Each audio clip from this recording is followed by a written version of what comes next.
What's going on, everyone? As always, this is RFBM, Raising the Financial Bar with Mar. So I'm getting more involved in doing this content because I think it's necessary that we're able to get professionals that are actually in the fields, have the background and accolades to actually authentically discuss some of these things, because oftentimes we have people that really aren't sure of what they're saying, and even if they are, don't really have a certain amount of intellect or experience or background to really formally state the things that they do on a day-to-day basis and genuinely, come out their heart and, do what they do. So today I have a guest here, Mr. Mario Payne. And just go ahead and formally introduce yourselves. Most often than not, I'd rather you describe yourself and just the background of just overall what you do as well. Yeah. Well, first off, man, I should have my hair cut. I'm rocking a Kobe right now with the definitely rest in peace to Kobe, man. And yes, in my eyes, one of not the greatest. I think Michael was the greatest, but definitely the second greatest basketball player of all time. But yeah, so Mario Payne, I'm a certified financial planner. I'm based here in Jacksonville, Florida. I've been practicing for 15 years. I have hundreds of clients nationwide. We have clients in 6 different countries. We manage money.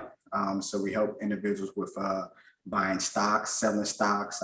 We build wealth, we do financial plans, and we just create growth within our community. I mean, that's for the most part. I'm SEC registered. So most financial advisors, work for a firm. I have my own firm. It's called TOAMS Financial. TOAMS stands for Tithe, Offering, Alms, Means Stewardship. Just kind of my way to throw my beliefs in your face without throwing it in your face. My thought process is if I manage your money correctly, you'll be able to tithe more, offer more, and just be obedient. So that's me. I became a certified financial planner in 2013. In our community, less than 3% of all African-American advisors are certified financial planners. Wow. Less than 1% are SEC registered. So just not a lot of knees walking around. I woke up this morning. That's a blessing by itself, but just blessed. I graduated from Tennessee State, so definitely support our HBCUs. So definitely support our HBCUs from Tennessee State standpoint. I actually got nominated to be on their foundation. So I now, me and other individuals kind of help manage the endowment for Tennessee State University. So that's pretty cool. They gave me a shot in college and I'm able to manage the money going forward.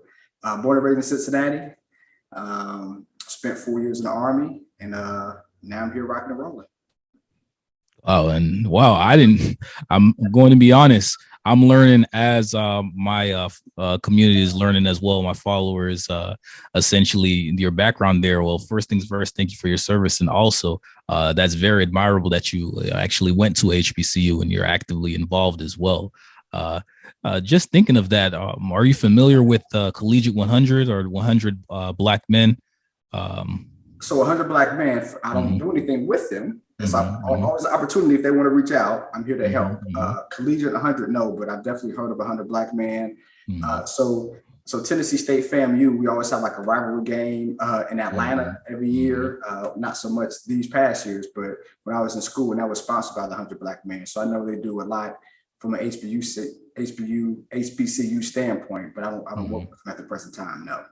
Okay. And that's good. The reason I mention is because, I graduated back in 2017, business administration from USF. And one of the things that I didn't do, where I wish I did, because I did 2 years in a community college before I transferred, was get more involved once I got to the 4-year. But, one of the things, when you're not as outspoken, you would think as a business major and you don't interact, and especially you kind of, have a hard time engaging and getting in contact with people in your community to transition.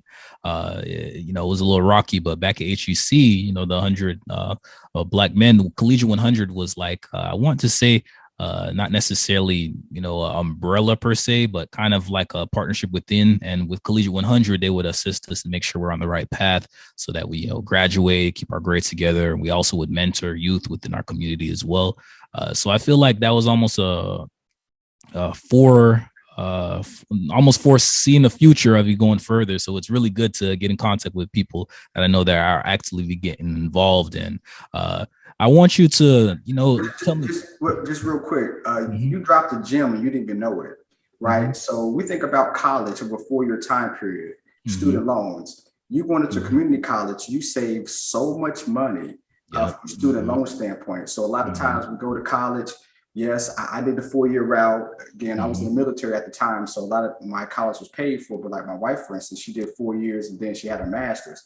But by you doing community college, you probably saved about 30 to 30, maybe even 40%. So if your student loans, when it's all said and done, was, let's say, 100,000, just kind of make up a number, you saved $35,000 or $40,000. I mean, so that money that you don't have to pay over time, you don't have to pay interest. That's going to allow you to have more money in your pocket as you get older, which means more money that you can invest, save, do real estate, do whatever you want to. So definitely by you doing community college in 2 years, then going to a big college, you definitely save some money. So you dropped the gem to your audience and didn't even know about it. Yeah. And, I'm glad you mentioned that. I need to jot that down. Well, like you said, we'll have this recording.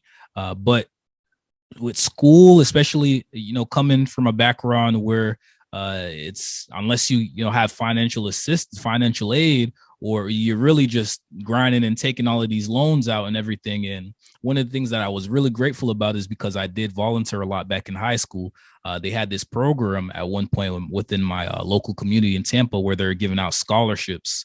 So along with getting financial and scholarship was good. Funny enough, like you said, it was not until I transferred to USF where, the game's a little different. They're charging a little bit more.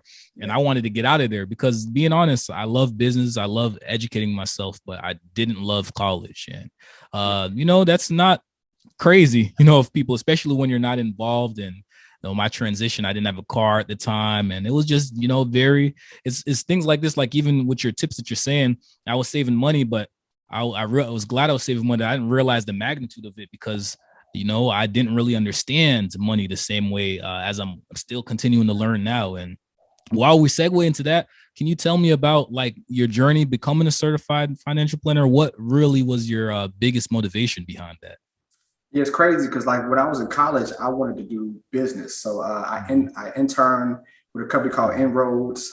They basically are minority based that tries to find college students internships and then into college. After college, actually into the corporate America job.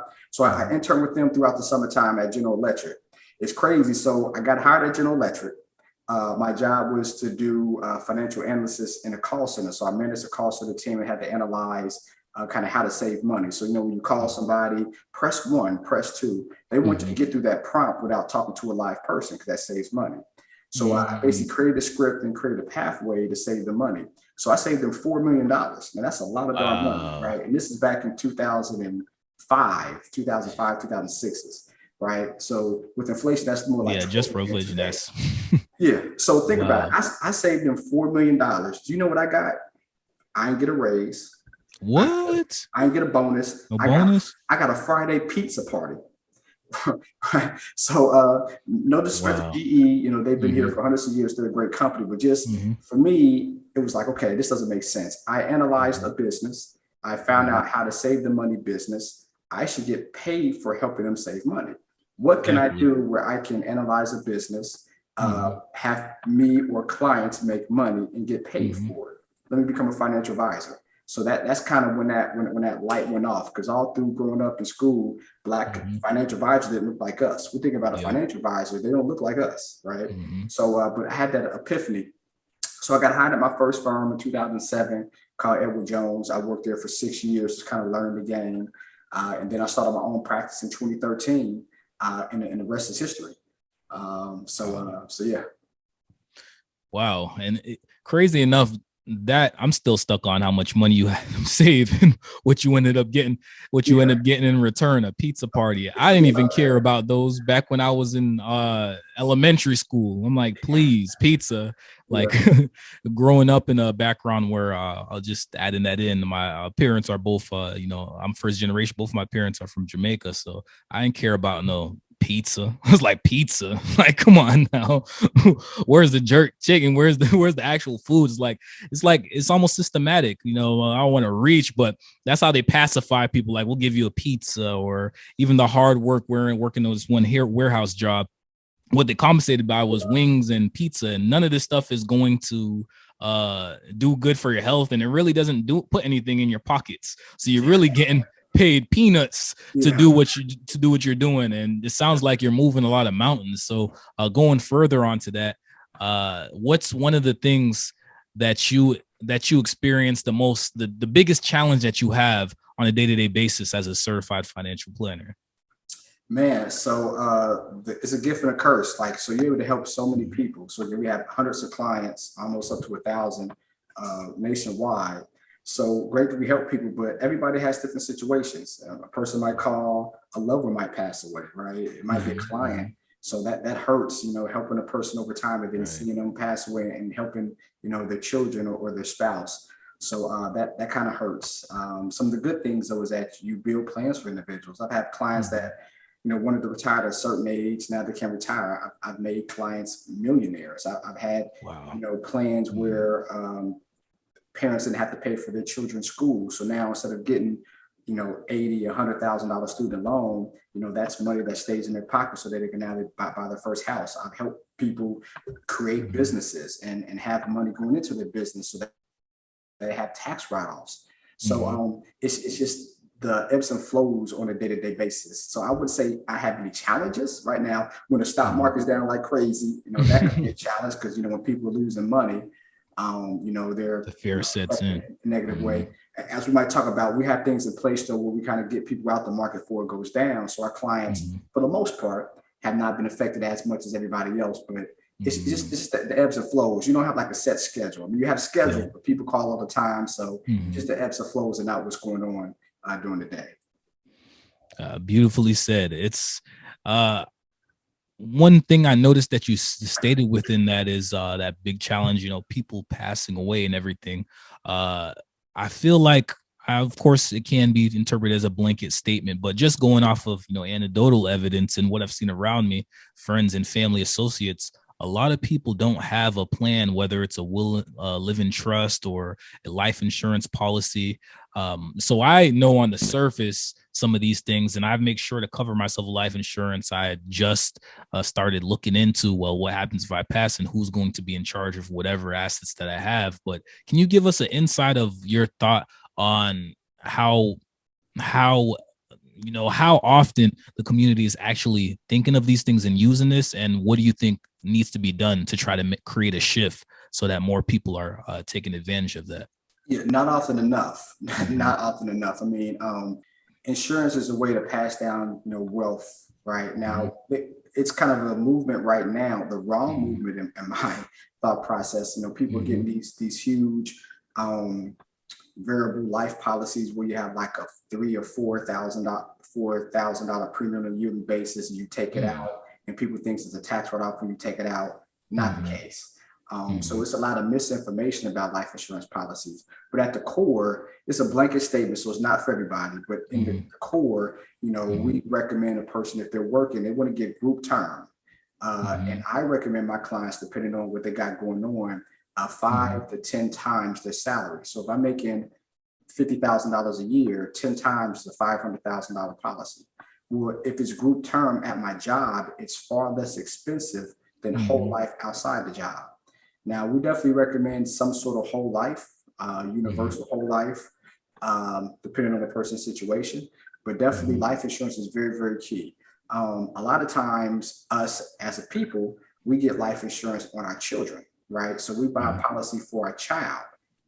That doesn't help our child if we pass away, right? So I know from a cost standpoint, sometimes it's cheaper, but we recommend people to get group term. If you are self-employed or you're not employed, as a self-employee, you can get a key man policy where it's life insurance on your business. So if something happens, those proceeds kind of help pay for the business. So if you want to sell it, it's an easier process. If you're not employed, you want to get some type of term or whole life insurance. But the key is I always recommend at least 5, no more than 10 times your salary. And it's tax-free too, right? So life insurance is tax-free. So when you receive the proceeds, your family does, they don't pay taxes, which is even better. You got to report it, but you don't actually pay any income taxes. Oh, that's awesome. See, and I know that we have to get out soon, but just as we get to a close, just wrapping up, I'm glad every time you answer, it's something else that comes out of it. It's like, this is making it easier, a smoother transition. And we definitely have to talk, and there's a lot of things I definitely can learn. And I'm just a sponge, just wanting to learn as much as I can. But focusing on what you said, there is a lot of misinformation going on. It's especially after the pandemic. I'm glad people are becoming more conscious and thinking that they can invest. And like I said, I only have that analytical mindset because I did, go to school, but also I'm kind of investigative because I like to think before I go about and make an inference or try to jump into something I don't know. A lot of people are talking about this is a write-off, this is a write-off. What they fail to realize, a lot of people have to have capital, and also who cares? You for somebody to donate and get a tax write-off, they had to have that money in the first place to get there or buy a certain thing. And just speaking overall, what do you think is the biggest problem within our community when it comes to financial literacy? It isn't any. So, I mean, people look at financial literacy as a way for me to get a bag, a way for me to make a play, run this play, right? Financial literacy is more learning about an investment, learning about something so you don't get scammed. We see so much stuff on Facebook, on YouTube, on the gram, on TikTok. It's just, in the words of young individuals, it's just cap. And then it's not vetted, right? It's no person coming back saying this is incorrect, this is not correct. One of the cool things that we actually created, me and my business partners created, we actually created a actual app that launches in the fourth quarter this year that kind of helps individuals from an investment standpoint, answers those questions. The website is www.letbob.com. The company's called Let Bob, and it's basically an investment app. It's like a Robinhood. So you think about Robinhood, you invest, but this is a Black-owned company that created their own investment app, but it tackles the wealth gap, it tackles financial literacy, and it has things in there that kind of help individuals navigate what to invest, when to invest, because a lot of times, we buy high and sell low. And in our community, if we lose more than 10% on investment, it usually takes us on average 15 months to invest again, right? Wow. So if I buy high, I sell low, the market's down, I don't buy again until it goes back up. I missed out on that wave of up, right? So we have things in place that perfectly will help financial literacy. Another thing before we close, we launched our ETF. It's the first Black-owned AI-powered ETF ever on the market. The symbol is called Let Be, through a Black-owned company. And that allows individuals to, if they want to invest in something, but they don't know what, but they just want to just be in the market, it allows them to be in the market. We have things in place that, theoretically speaking, if the market's doing good, you're in things that's making money. When the market's going down, you're not losing. So this year, it's definitely not down like everything else, which is great from a performance standpoint. So there's things out there from Black ownership wise that can help. Awesome, yeah. But financial literacy though, man, just don't believe everything on the internet. Don't believe everything on the gram. Like 90 to 95% of that is a lie. Even when a person says, I made $1 million. Okay, if you may have made $1 million, but if you spent 900,000, you may make $1 million. Or if you made $1 million and you spent 1.5 million on marketing, you ain't make no money. So, you just want to be careful. Yeah. All righty. Well, I know that you have to go, but one thing I want to slide in, I know you said you're based in Jacksonville currently, right? Yeah, I'm in Jacksonville. Yeah. Did you grow up in Jacksonville? No, I'm born and raised in Cincinnati. Cincinnati? Yeah. The nasty natty. Okay. Oh man. Well, one last thing I want to say, Mario, I really appreciate this conversation. I'm glad that your system was able to reach out and we were able to get this done. But this is for anyone, just specifically, of course, overall, I want to impact everyone overall within my reach, but particularly my community. I'm young or I'm old, young or old. I don't know where to go. I'm not really familiar with finances. I know I need to make a change. What's one of the best tips that you could give somebody to try to turn that shift from essentially being in a bad financial standpoint and to start that process on the right track to start to grow? Yeah. So first off, you want to budget. I mean, so if you're bad financially, something's going on in a negative way. So you probably want to stop spending as much money. If you actually do a budget, it allows you to see money come into your pocket, out your pocket. It's an add-on. Okay, a budget. I'm so old, but it works. If you're able to identify what's coming in at your pocket, what's coming out your pocket, what's coming in, what's coming out, you'll be able to see what's missing, and then you start from there. So that'd be the first thing. Then also, in December, you go to letbob.com. We go there now and sign up. You go to letbob.com. They have some tools that's going to allow you to hopefully turn that financial hardship around. All righty. Thank you so much, Mr. Payne. And once again, this is RFBM, Raising the Financial Bar with Mar. Peace, love, blessings, everyone. Take care. Thank you, Mario. It's been a pleasure. Peace. Our own mind has to be changed. We have to change our mind about ourselves. But this world is such a gimme. Everybody back off. You know, everybody's like taught that from school. I don't come to bow, I come to conquer.